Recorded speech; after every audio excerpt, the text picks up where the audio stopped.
श्री स्वामी समर्थ. नमस्काराचे महत्त्व. महाभारताचे युद्ध सुरू होते.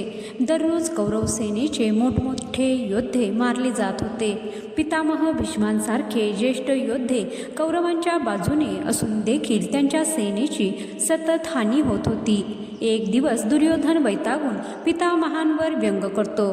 त्यामुळे व्यथित होऊन भीष्म पितामह घोषणा करतात की मी उद्या सर्व पांडवांचा वध करेन. त्यांच्या घोषणेची बातमी पांडवांच्या शिबिरात पोहोचताच पांडवांची अस्वस्थता वाढली, कारण भीष्मांच्या क्षमतेबाबत सर्वांना कल्पना होती.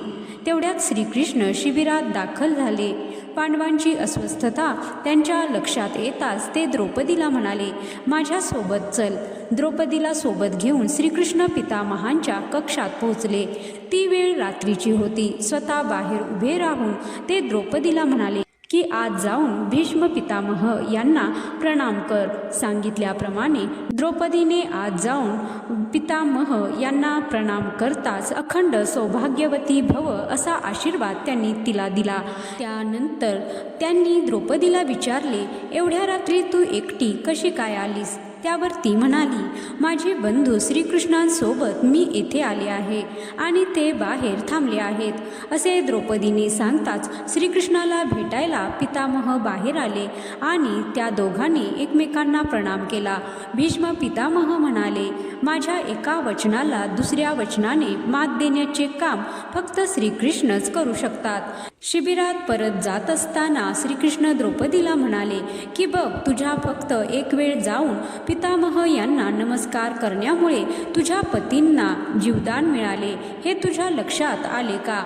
जर तू दररोज नित्यनेमाने पितामह भीष्म, धृतराष्ट्र, द्रोणाचार्य या मान्यवरांना नमस्कार केला असतास आणि दुर्योधन, दुःशासन यांच्या पत्नीने जर नित्यनेमाने ज्येष्ठ बंधू पांडवांना नमस्कार केला असता तर ही युद्धाची वेळ आज आलीच नसती.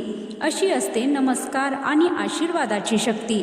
तर मंडळी, या कथेचे तात्पर्य हेच की जर प्रत्येक घरात वडीलधाऱ्या मंडळींना दररोज नमस्कार करून त्यांचा आशीर्वाद घेण्याचे संस्कार असतील तर त्या घराघरात वितंडवाद सहज टाळता येऊ शकतात. मोठ्यांचा आशीर्वाद हे एक असे कवच आहे की ज्याला कुठलेही शस्त्र भेदू शकत नाही. कारण नमस्कारात प्रेम आहे, नमस्कारात अनुशासन आहे. नमस्कार आदर शिकवतो. नमस्कारामुळे मनात सुविचार येतात. नमस्कारामुळे क्रोध नष्ट होतो. नमस्कार अश्रू पुसण्याचे काम करतो. नमस्कार आपली संस्कृती आहे आणि या संस्कृतीचे आपण जतन केले पाहिजे. जय श्री स्वामी समर्थ.